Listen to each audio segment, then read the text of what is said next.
Ladies and gentlemen, this is the 12th and final round. Right hand, Golovkin steps in and down he goes again. Unbelievable. Mayweather makes him pay. What a rookie mistake. A sensational left hook by De La Hoya. It's facts. I'm the best. You know what I mean? Sometimes I don't want to believe it myself, but it's the truth. I'm the best. I'm going to show you how great I am. From Southern California, this is the Last Round Podcast. All right, welcome to a bonus episode of the Last Round Podcast. Today we have former Team GB star Jordan Reynolds. How's things back home in the UK? All good, Mike. Listen, it's good to be back. I've haven't been, well, to be fair, I've been away for about 4 or 5 weeks, based in Dublin now, where I'll be training out with my coach Pete Taylor. So it's good to come home, good to see the family, but yeah, I'm just ready to get this fight day on the way, mate. I'm trying to keep staying, mate. We need a date to work towards, you know how it is. Yeah, exactly. Kind of, you actually started boxing kind of late. Did it run in the family? What made you start? Because you started at around, 15, 16? Yeah, I had my first fight at 16. I've done a bit of kickboxing when I was about 13, 14, just to lose a bit of weight. But I started boxing 15, 16. My dad's side, there's 5 brothers. They're all quite a fighting family. They used to go out with the gloves on and we'd all fight each other, like our nephews and my cousins and things like that. We'd all fight, box each other, but it was more like just to look after ourselves. There was no technical stuff, do you know what I mean? But yeah, it's more of just like normal story, normal boxer's life story, estate kid, in and out of trouble. Luckily, I found a boxing gym which got me a job there. And from there on, mate, it just changed my life, mate. Like, it just created the character I am now. Because you took to it quite quickly, really. Because looking at your amateur, you won a few competitions. You were stopping quite a few people, in the amateurs, which is pretty rare. Yeah, mate, it was fun. Like, I remember, so I went to Stevenage. Like, had boxed for a year, had 2 fights, boxed for Stevenage, and they tried me straight in the deep end. They put me in the national ABAs, which was the biggest championships you could win as a junior. And all these kids have got 50, 60 fights. And I thought, I was a bit nervous. Like, I didn't even know what I'm doing. Like, I have a clue. I've got 2 fights here. But I boxed everyone. I boxed the best in London. Every county, home counties, London counties, Midlands. I boxed everyone. And I had about 7 or 8 fights. Got to the final, won them all. And I boxed world number 2. And I lost by about 5 or 6 points. And I thought, well, I've got something here. Like, I thought, like, instead of like bottling it and sinking, I've kind of like swam with it, swam the shark. So I thought, all right, I kind of analysed everything. I'm representing West Ham back in the day there. They were like running the amateur scene, West Ham representing. So I thought, I want to get myself down West Ham. They had about 8 or 9 kids in the finals every year. So from there, I just went to West Ham. Mate, I was flying, mate. I just stopped a lot of kids in the ABAs. I was either getting to the national finals or winning them every year. So yeah, I can't really. I've served my apprenticeship well. I've sacrificed turning pro early. Like, after my trainer Mickey May died, I wasn't a turn pro with the Tibbses and go with Warren and things like that. But I thought, I kind of want to do what everyone said I never do, and that was box for England, get into the Olympic team and do that. And I thought, you know what, I'm just gonna keep enjoying it and learning my craft, because it's easy to get blinded by the dollar. Like, it's easy to, walk around like I'm a pro boxer, things like that. It's easy to do that, but I just thought, I'm just going to stick out, 3 or 4 years, and then we see how it works out. So, but I'm in a good position now, so I just want to get my debut on the go. And then, was it you spoke to Billy Joe Saunders, and you moved club, which kind of helped you on your path to G&B? Is that right? Yeah, definitely. Yeah, it's mad because I was a bit lost, man. Like I was still out of trouble now, but I didn't want to come back home because I moved to Essex with a random family just to stay out of trouble. And I thought, where West Ham was finished, and I thought, I want to carry on at amateurs. Hoddesdon's near my home, so I thought I have to move home. And Billy Joe Saunders said, like, he used to box for Hoddesdon. Sablio's there, very chilled back, laid back. He'll get you sparring either way, you'll come on. And then within a year, 2 years, we've been with Hoddesdon. I've gone to the England team, undefeated in England. Like, I think I had about 10 or 15 fights for England. Won them all, become England captain, and then got my trials for the Olympic team, and then I won the senior ABAs. And I've done really well. Like, Yeah, I've done really well for Hoddesdon. Like, I kind of just flew. Like, do you know, you just thought, when you find your feet and you know you should be there, I thought, do you know what I mean? I thought, I've got to stick with this. And I just started flying. And then I went to the team. And then obviously, you kind of like, it's hard to train up to Team GB and then come back home and train Hoddesdon because I was doing that and it was playing a toll on my body, mate. Like, I'm obsessed with the sport. Like, I train every single day, but it was like I was getting wear and tear and it's affecting me up to Team GB. So I had to kind of take a little step back and be a bit more committed on the Olympic team. And that paid off in the later years when I was winning all the tournaments out in Russia and things like that. Because was it the wear and tear and you ruptured your bicep? Is that right? Yeah, man. Because that was before my last assessment to get onto the team. There's about eight middleweights. And I always underestimate myself. Do you know what I mean? I think because I am in boxing on all these big box years, I'm thinking, do you know what I mean? I'm just happy to be here. Do you know what I mean? But I'm going all the way in my head. Like, I'm happy to be here, but I'm thinking I'm coming to take over. Do you know what I mean? So I went there, and then the first assessment, I thought to myself, I don't know if I've done right, but I didn't really know. I kind of underestimated myself. Then the second assessment, I got invited. Then it was like 3 middleweights. I was like, so I'll smash this. I said, I can do this. I can do these, boys. And then the last assessment was out of me and this other fella. And as I went to it, a week before my last assessment to go to the team, I ruptured my bicep, and I was fucking, mate. I was in a bad way, man. Like the hospital, the surgery, there was surgery on it, and they said, oh yeah, we can't fix it. You just have a second things in your career, blah blah blah. I thought, like, from just having, making my dream a reality to for completely changing. Do you know what I mean? Straight away.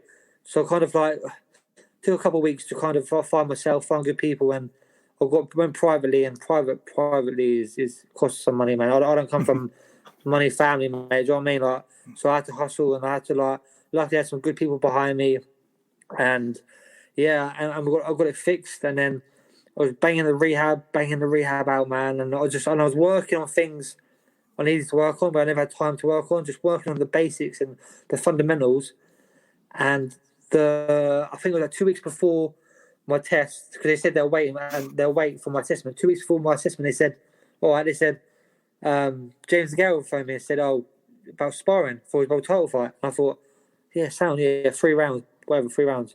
That'd be a good test mentally and physically if I'm ready to do my test. And I got in there, mate, and I was like, he said, I've done 3 rounds of them, felt great. I never felt like the rest of my body and just everything I've been working on just paid off. And then everyone was waiting around to spar. He just kept me in. I've done 6 or 8 rounds straight off. Got out. I was buzzing, mate. I phoned up Team GB. I said, look, I'm 100% ready to come back. Done my assessment. Sparred all the Olympians from Rio, flying. And then I went to the team, mate. And then it was just, it was only. But listen, you know how it is in life in general. You always get these setbacks. It's how you deal with it, mate. Like from combat sports to just in life in general. We can either sit down and they take over us and dictate our future, or we can just get on with it, man. And there was no quitting me, man. I needed to get there. I had to get there. So it all paid off. You spent a few days with the Marines as well, training before that. Yeah. Well, done that. I think I've done that on the second trial, because they train exactly like Team GB. It's like right 3 times a day. But the Marines is like, it's brutal. Do you know what I mean? It's like rare and tear, rough, ready. So I thought, if I can handle that, do a week with them, then I can do a week up GB. Just to get the body used to it. But to be fair, I was so overtrained for it. I was so, you just learn less is more sometimes. Do you know what I mean? Less is more. And I just overtrained, man. I done so much.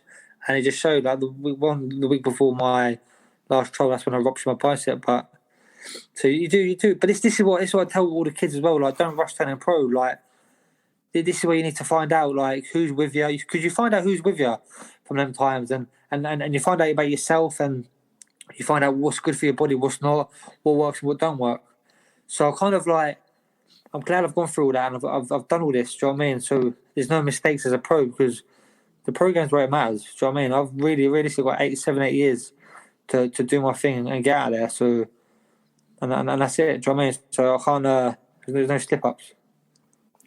you quite often hear people say, you know, that boxing kind of saved them from, you know, like a life of crime or something like that. But you kind of actually do have like an actual, you know, couple of stories which kind of shows that you had a crossroads between going to a party or, you know, staying in that night, you know, focusing on your boxing. If you could touch on that. Yeah, just I think that's where it comes down. That's what I always say about choices. The choices I've always made and whatever you make can dictate your future. From like when I got the job, because I got kicked out about 3 or 4 schools and things like that. But the last school I was at, I actually got the job out at the gym. I was still getting in trouble now, but we was always going down the hill and we would go to the shops and if someone went to town and we would just do some scummy things, man. Like you'd go from robbing, like you just do some things you're embarrassed about. Do you know what I mean? Now. Or I had to go up the hill where I would run to my house half an hour, get changed, and run to the gym, which is another half an hour, and be there for 4 o'clock every day. So I started taking the uphill road and started doing that every day. And that was the first big choice where it just separated me from everyone. Do you know what I mean? Like I was still being like be with the boys here and there, but I started having a focus. Do you know what I mean? I started having a purpose, and then. As the momentum started going and things like that, you always get these things in your head. Because then I was still getting in trouble, and I moved to Essex, away from my family. And 6 or 8 months as I'm living in Essex, you do get these things in your head. You go, am I doing the right thing? Is it paying off? Am I on the right path? Blah blah blah. And my mate rang me. He's like, we ain't seen you for ages. We're going to a party. You coming down? I was like, I was missing the lads. And I thought. I don't know. Like the only thing that would put me off was literally I had work training in the morning, and it was a drive. It was a drive back to Luton and back to Essex. So I was working nights as well, so it would have killed me. So I didn't go. But then I woke up the next morning, and the lads rang me and said like, one of my next door neighbours, one of my best mates, been shot in the back, and things like that. And I just thought, fucking hell, like it's mad, like how things just. Do you know what I mean? Just that choice, that one little choice, you know what I mean?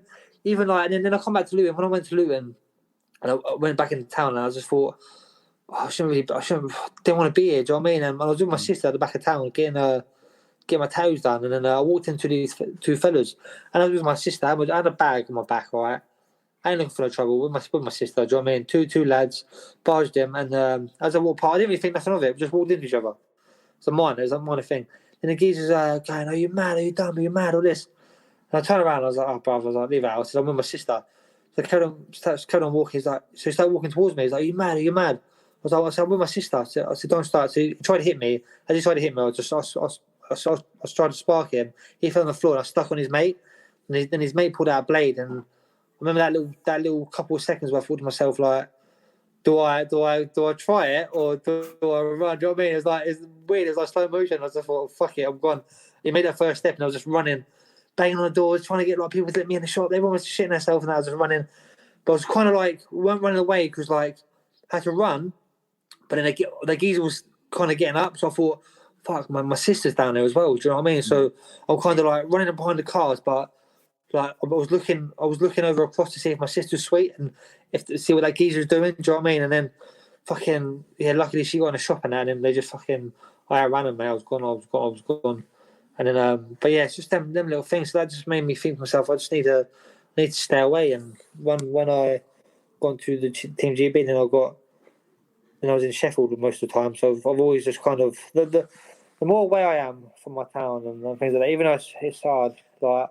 I love my friends. I love everyone. Do you know what I mean? I'm a normal fella. Do you know what I mean? I'm a normal lad from the estate. Do you know what I mean? We all like a beer. We all like to party. We all like that stuff. But I just think to myself, I got one shot at this. Do you know what I mean? I'd rather be away. Like I don't really need to go to Dublin. All right? I don't need to. Don't get me wrong. Pete Taylor's an unbelievable coach. Great stable. Like I'm coming on leaps and bounds. But I could get a trainer in London or something like that, do you know what I mean? And be sweet and be in my comfort zone. I thought, fuck it, like I thought I'm gonna go to Dublin, it's away from distractions, I'm in the countryside, go to Dublin, do my training, come back, and I'm away from people, do you know what I mean? I'm real isolated. It's like another level up to self-isolation. So yeah, man, it's all it's a bit mad, mate. People like it's actually been a mad journey, mate, when you think about it. Like so many people don't realise, so many like just from the start, even like I've always hustled me, you know, like even going to school, we had no, like, listen, my mum and dad lost the house and their situations. I've seen a lot of things I shouldn't have seen at home. A lot of things I shouldn't have seen at home. And she was giving me like £1, £2 for school dinner money. And I never had the heart to tell her, like, that's not enough money, do you know what I mean? But, like, I'll go to Farm Foods. Me and Keshy Anderson, we would go, me and him, we were both broke, right? Like, our family were broke. And he plays for Crystal Palace Football Club now. But we would go to Farm Foods and we'd put our money together and we'd buy loads of sweets and drinks, things like that, and then just go sell them in school. I was making like £10, £15 a day. I was like, boom, yeah. Like, I was like, don't worry, man. I was like, I'm sweet, don't worry. We're sweet, you know what I mean? So I've always worked, man. I've always grafted, you know, like fucking. I've always grafted, man. Like for just to get to the gym or just to get by. I think that's the only way. Do you think that's why you were kind of, you know, obviously very successful and you took to boxing because of the hard work? Because as an amateur, you were working at a butcher's, you know, WH Smith's, you were working as a baggage handler at the airport. So do you think that just shows? Because obviously you're not scared of, you know, the hard graft. Yeah, mate. It's like people say motivated. I'm so driven. You know what I mean? I'm so, it's like passion, man. Like, it's my purpose. You know what I mean? And listen, I know how it is, man, to have nothing, to be stuck in a refuge with no family and nicking food because we can't afford to fucking to get food for the table, things like that. Do you know what I mean? Like, I know how it's hard, man. It's hard. Life's hard. Do you know what I mean? And I don't want that for my kids and things like that. I was always the kid at school who could go on holidays and things like that. Do you know what I mean? I don't want to ask my mum, like, do you know what I mean? I can do that. I couldn't do, well, I'm not like that. Do you know what I mean? So, yeah, it's definitely like, it's just, I think, because I tell people, like, people say, oh, you're talented, but I don't even class myself as talented. I just got crazy work ethic, man, and hard work beats talent, because I know lads who are so much more talented than me, but where I've just stuck at it, or I've just stuck it and worked hard, grafted, you just overtake them. It's mad, and it doesn't matter what you do, what it is in life. Could be anything, could be absolutely anything. If you stick at it and you work hard, you're the hardest worker, mate, you just pass on people. Because they want that life, they want that comfort zone, they want to be around people who tell them stuff, what they want to hear, and make them feel good. Do you know what I mean? I was fucking insecure, fucking freak, man, as a kid, man. I was an angry, frustrated kid, and I would tell that to myself every day. I wouldn't put myself down, but I was just being real with myself, and that changed me, man. That changed me, and then I went from that to like, oh man, I was all scrapping things out. I went from that to loving, like, just want to love, man. Like, I used to be scared of love. Do you know what I mean? Like just like loving my family, friends, showing love and things like that. I used to think it was weak, but when I found the boxing, mate, it just released everything on me. And yeah, definitely, just hard work, man. Yeah, simple as that. Hard work. I know hard work gets you, but it's about smart work as well. Do you know what I mean? Not burning yourself out. That's the main thing. You did a recent interview talking about how boxing actually kind of helped you with your mental health when you were younger. Yeah, definitely. Yeah, like I said there, like I see some fucking mad stuff as a kid, right? Like with my family issues, yeah. Like so I was walking around with like a chip on my shoulder, like oh man, I don't even know what I can't even explain. It's just like pure frustration and hate. And I was a sensitive kid.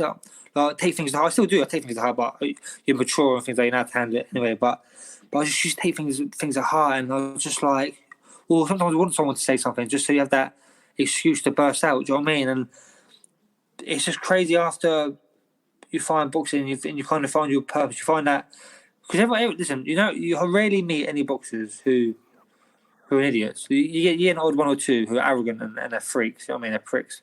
But most boxers are normal, genuine people. Because it's hard. We're all in the same boat. It's a hard graft. Do you know what I mean? And we all, it's not being funny. Who likes getting punched in the head for a living? Come on. You know what I mean? There's a mad sport, man. So, but yeah, when I found the boxing, mate, it really did release it. Like, I went from not speaking to my dad for years, man, for like 5-6 years, and my idol, yeah, was my granddad, yeah, like my dad's dad. He was like an old school man, yeah, like very, very big in my town. Like, he's old school, proper old school.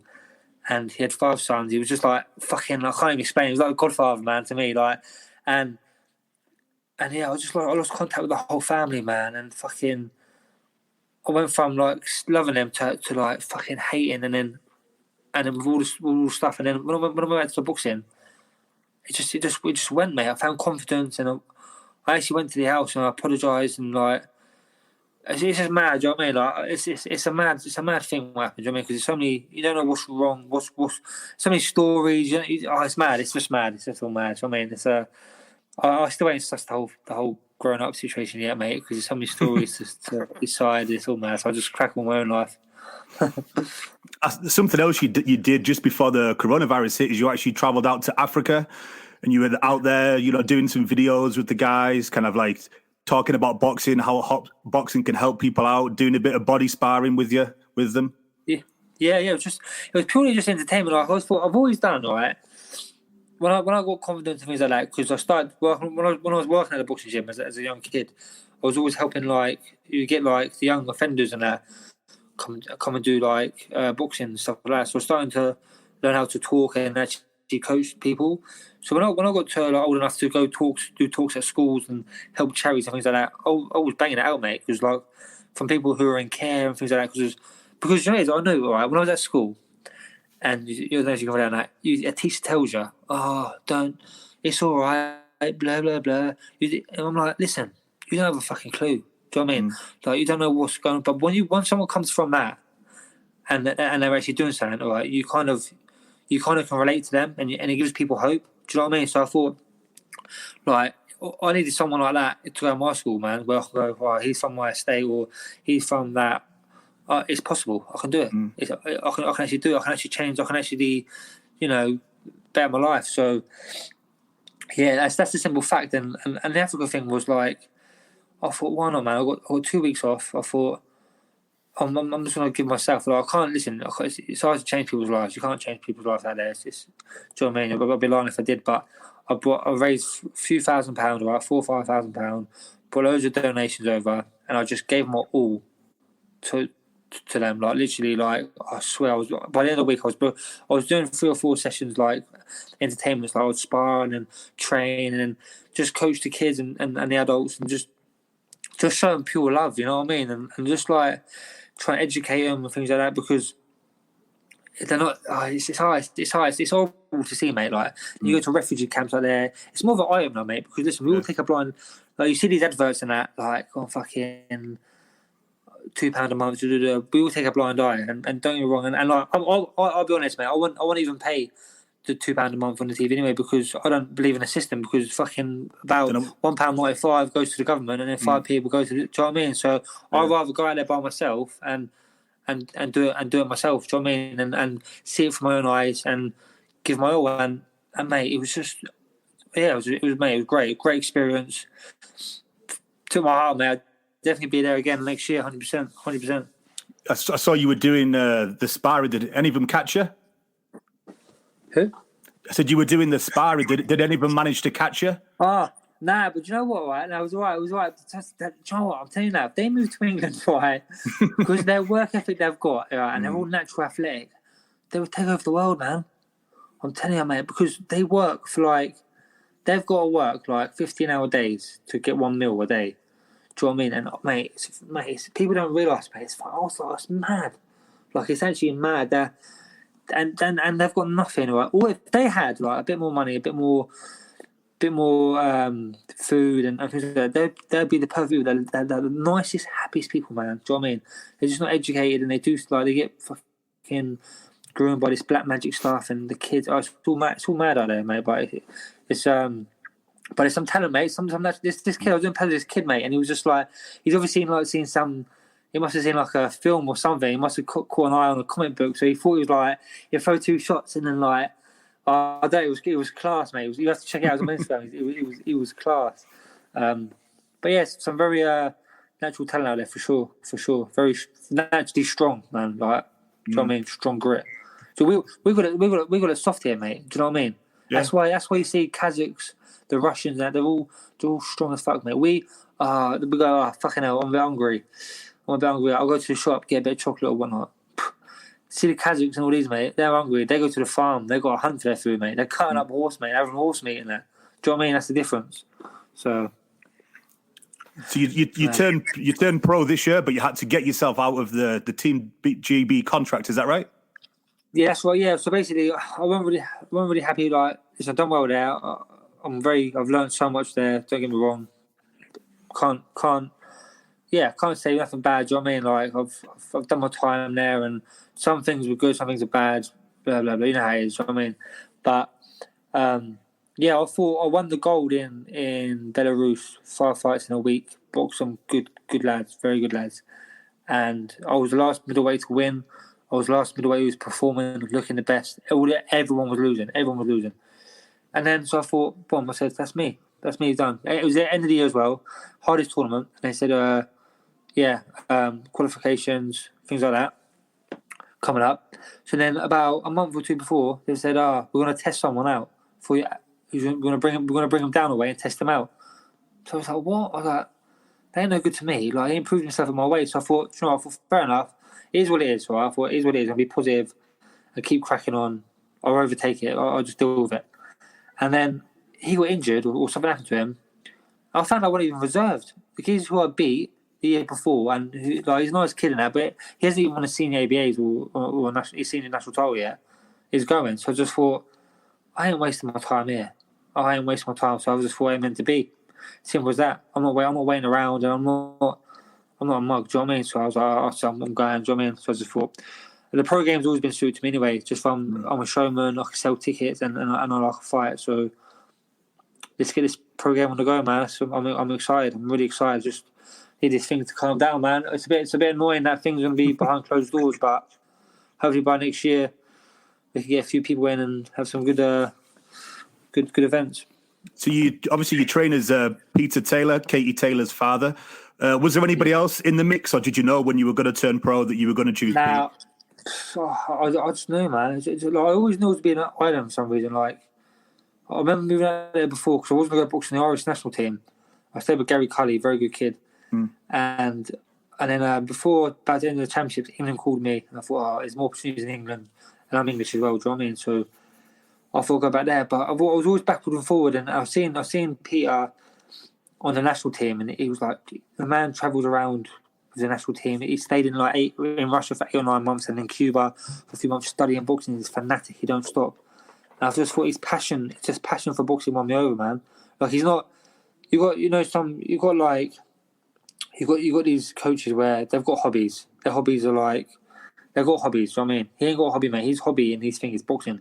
And that's what I want, passion, and I want him to be there, and that's him, man. And he just, I felt like a novice going to him as well. Do you know what I mean? Like, I thought, how have I not been shown these things? Like, and it's away from distractions, and he's got a good stable, and he travels. Like, we're going, like, I've been sparring great up in Dublin, but then we're going to Manchester, Liverpool, Leeds next week for more sparring. So it makes sense to me. Do you know what I mean? From this current situation. Definitely in 4, 5, 6 years, it makes sense to me. How's training camp been with the coronavirus? Mate, you know what? I'll be honest, mate. Like, nothing's changed, man. If I'm honest, like luckily I had a private gym where I was used in the middle of a farm. I've been training. Yeah, mate. It's actually been, to be fair, I ain't gonna lie, mate. I ain't stopped, mate, because I've been self-isolating or whatever everyone wants to hear and all that stuff. Don't get me wrong, yeah. But yeah, man. Like, the only thing I wasn't doing was sparring. But I think this, like, I was working on technical stuff. Pete was doing Zoom calls and that because I couldn't get over to Ireland because of the coronavirus. So he was just doing. I was training 1-to-1, doing technical stuff. But yeah, man. Like, no, there's no excuses with that stuff, man. You see it, man. I see it. I was on Facebook. People going.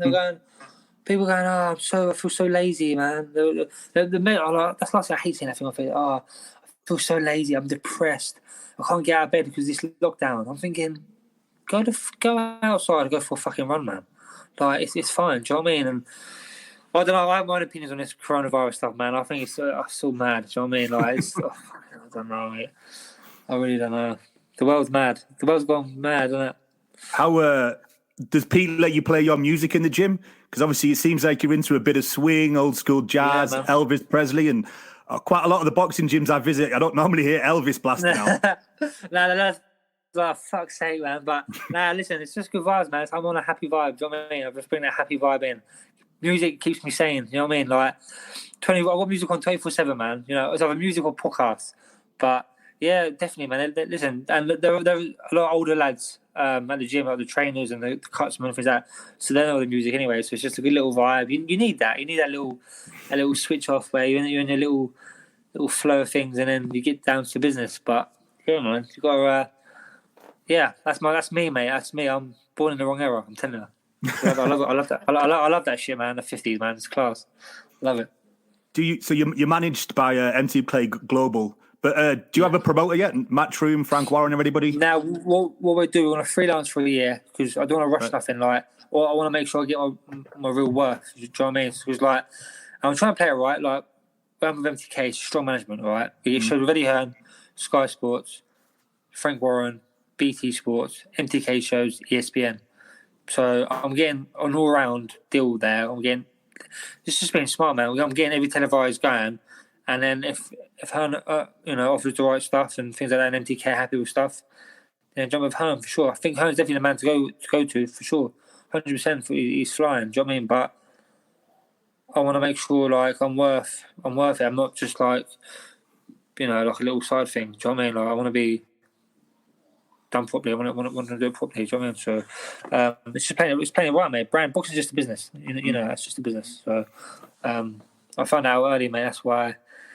Yeah, that's why I just stay true to myself. It works, man. People like it. You know what I mean.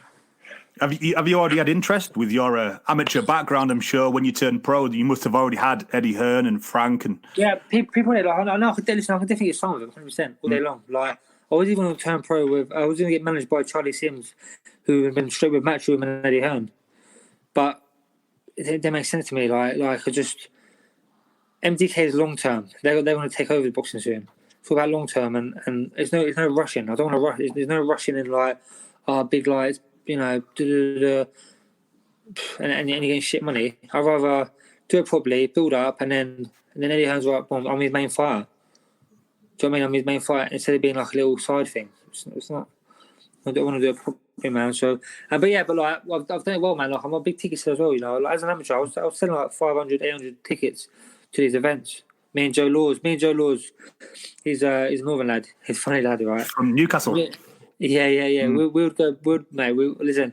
We need to get an interview actually, me and him, because we went Vegas together, like on this random thing. We got to the England team. We went to Vegas, and he went to spar Haney and that. But we had some mad times in Vegas and that. But we would fight on these shows in London. Now, we would sell them out. Like, we'd sell them out. England boxing loved us, mate. We was cashing out for them. I should have taken. Huh? Sorry.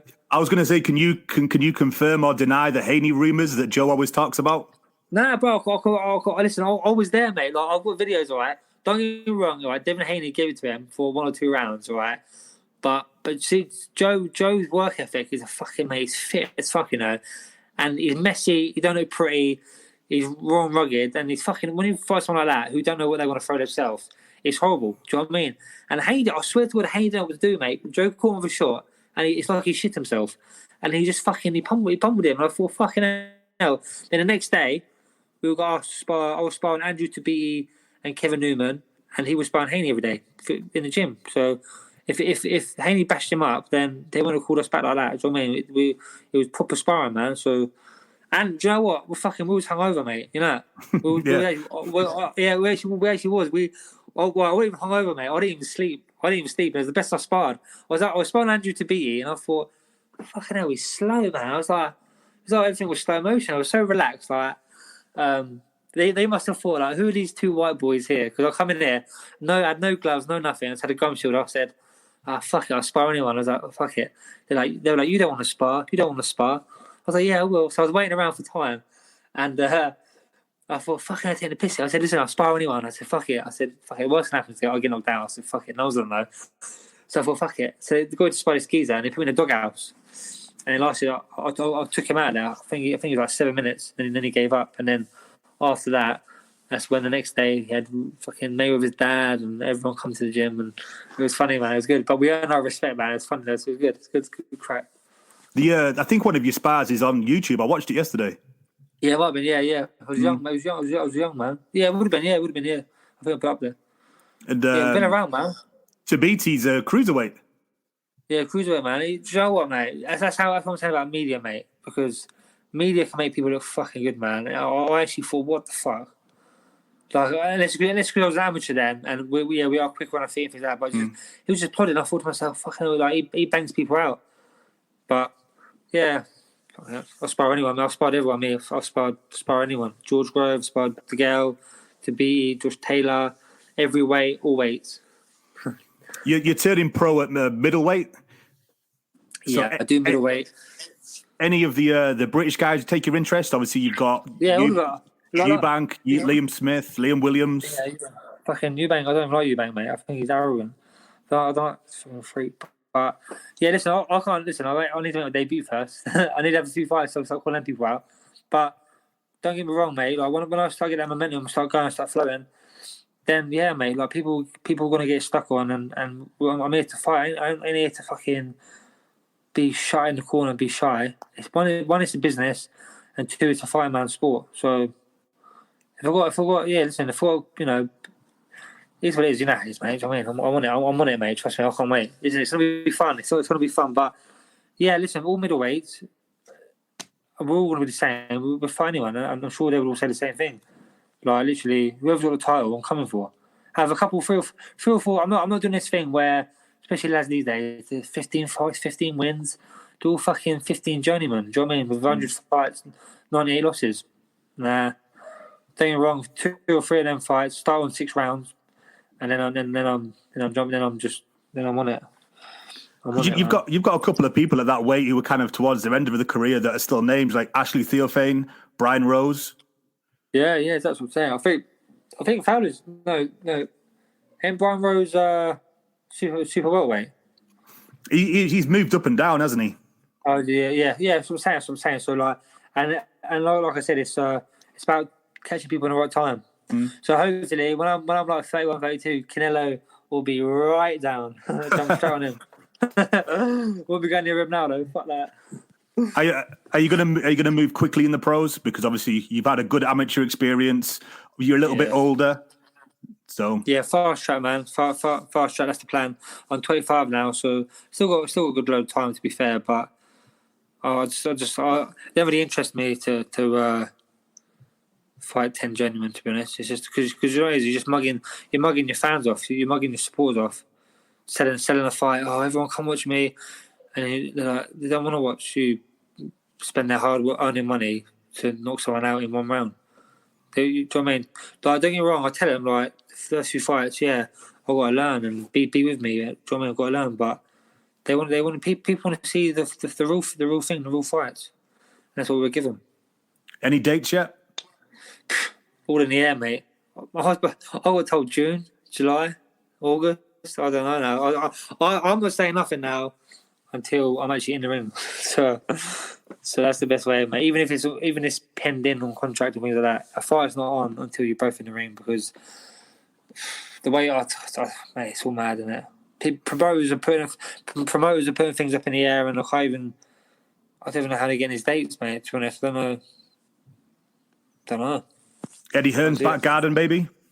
Yeah, I would love that, mate. But then again, will he lock after his own fights first? And he's a money man. He wants to make money, right? So he's going to put no prospects on. I think he's going to be putting Katie Taylor on pay-per-view, Dillian White pay-per-view. Do you know what I mean? Because I think apparently you can have 5 fights. Yeah. And he's got 5 big names there anyway. Do you know what I mean? Which people will actually buy. So this comes down to business again, doesn't it? But I don't know. I mean, what's the crap with this? Is Fury and Joshua signed now? It looks like they've agreed the financial split, but obviously, Tyson Fury's got Wilder to fight. Joshua has Pulev, and then you've got to try and work out what they're going to do with Usyk's mandatory, and then also Dylan White's mandatory. So, Usyk, mate, dark horse, him, mate. Yeah. He's a dark horse, man. Honestly, like you touched on, with people from like the Ukraine and the, those kind of areas, they have so much amateur experience, and they're not scared of hard work. So, do you know that Loma? Yeah, I seen him box years ago. Yeah, years ago. And I was telling my uncle was a big box fanatic. I was like, listen, this geezer, unbelievable. He's like, yeah, but he's not pro yet. He can't be. I'm like, listen, anyone can turn pro. So this geezer's had 300 amateur fights. He's Do you know when you watch him? I was watching him, I thought, unbelievable. And then he turned pro, and who boxes for a world title within your first 1 or 2 fights? Do you know what I mean? And then you're unlucky to lose it, win it, and then you go on and went to do what he's done. Do you know what I mean? It's mad, isn't it? Do you know what I mean? But they're oh mate, so yeah, they're freaks, man. There's a lad at middleweight who's Ukrainian on the team now, mate. He's unbelievable. He's stopping everyone. Like, he boxed Barazzi. Him and Barazzi had a very close fight. Barazzi won, but it was very close. But that was at 81 kilos. He's actually a middleweight. He's a handful, man. So I can't wait to watch him in the pros. Big lump. He boxed Ben Wicker. He boxed loads of people. But he's an animal. The man don't lose. He don't lose. He's about 500 amateur fights. Crazy out there. Crazy. 500 amateur fights. Do you know what I mean? Even like you think to yourself, like in the UK, people are like, yeah, I've had 50 fights, 100 fights. You know, even when you go to Ireland, they fight every week. They've had like 200, 300 fights. I'm thinking, fucking hell. Do you know what I mean? Why do you think that is? That they have just people in England don't want to fight, or they're just not scheduled as much? I don't know. Do you know what? I don't know. I think most countries just want to fight week in, week out. See nowadays as well, right? Even in amateurs where it's your pedigree, it's where you learn, right?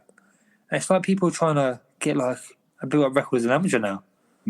It's mad, like it is what it is. Do you know what I mean? This is you learn. It's your trade. It's your apprenticeship. Do you know what I mean? Like it's like you like how you've got onto this podcast here. You're flying now, but it's like you wouldn't just jump straight into a big name. Do you know what I mean? You'd be building up, and then boom. So anything, isn't it? It's like mad, isn't it? Yeah. People like listen. The generation now coming up, mate. We're soft. It's soft, man. We're weak generation coming up, man. Like it's like social media based kids. That's why it's like mental health's a fashion thing now. Everyone's claiming parents going mental health. Listen, it's the fucking parents' fault, all right? They're keeping their kids indoors playing PlayStation while they scroll through fucking Instagram, comparing themselves to all these fucking models. They're saying, be like this, be this skinny, chucking money around, and it's all fake. It's a fake fucking life. Do you know what I mean? And it's mad. And I wonder why kids got mental. It's like, well, fucking let them go out, be kids, let kids be kids, let them fucking cause mischief, play knock up ginger, throw a few stones at cars. It's fine. At least they have a bit of crack and a bit of personality about them, instead of being fucking. They're just going to be insecure and fucking not know nothing about nothing. Do you know what I mean? Fucking mad. Yeah. It's good. Like it's good. You know, like when boxers like yourself and Tyson Fury, you know, they actually sit there and they tell people about, you know, mental health problems when they were younger, because people like look at boxers and celebrities and think that, you know, everything's fine. Like, you know, because you're a man, you're a boxer. Like, oh, he's got no issues. You know, there's nothing wrong with Jordan. He's a big, strong man. No, man, we'll suffer with it, man. Listen, the mind's the battleground, man.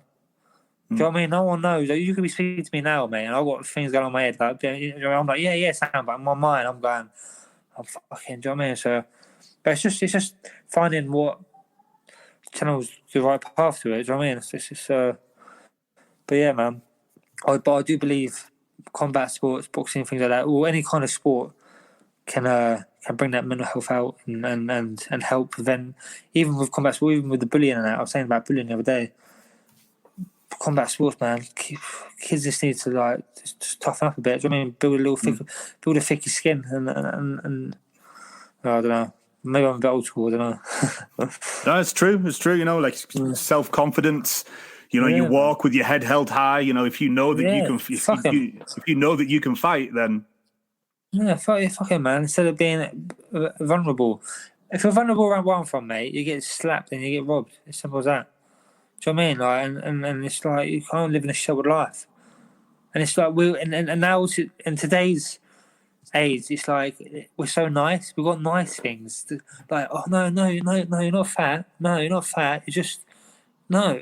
If I'm fat, call me fat. I'm fat, and I'll lose the weight. I've got to lose weight because I'm fat, and that's it. It's not. Oh no, but you got. Do you know what I mean? We're so fucking. It's just nice words and nice ways and easy fixes to everything. No one wants to take the long road. No one wants to do the long graft. Do you know what I mean? So, I don't know. Fuck knows. I'm just in it for the long run, me. I just know. I know. Fuck, I don't know. I've lost my head, mate. I think I took too many punches to the head. All right, dude. Well, I want to thank you for your time. If you want to just tell everybody where they can find you on Twitter and Instagram, anything else you've got going, any businesses, tell them to look forward to your fight. The floor is yours. Yeah, sweet. Now, I just want to say massive thanks for everyone who's tuned in and supported me. Hopefully, I've gained a few new followers. You can find me on Instagram, J Reynolds Boxing, Reynolds Boxing on Twitter. And listen, the only business I've got is the boxing. That's all, mate. That's the debut is pending. So make sure you watch out my social media and I'll keep you all updated. And Michael, thanks for having me. Legend, mate. Cheers, brother. And then you can find us at the Last Round 12 on Twitter and Instagram, and make sure to tune into this week and next week's episode. Thanks for supporting and listening to the show. Follow us at The Last Round 12 on social media. Rate, review, and subscribe. This is the Last Round Podcast.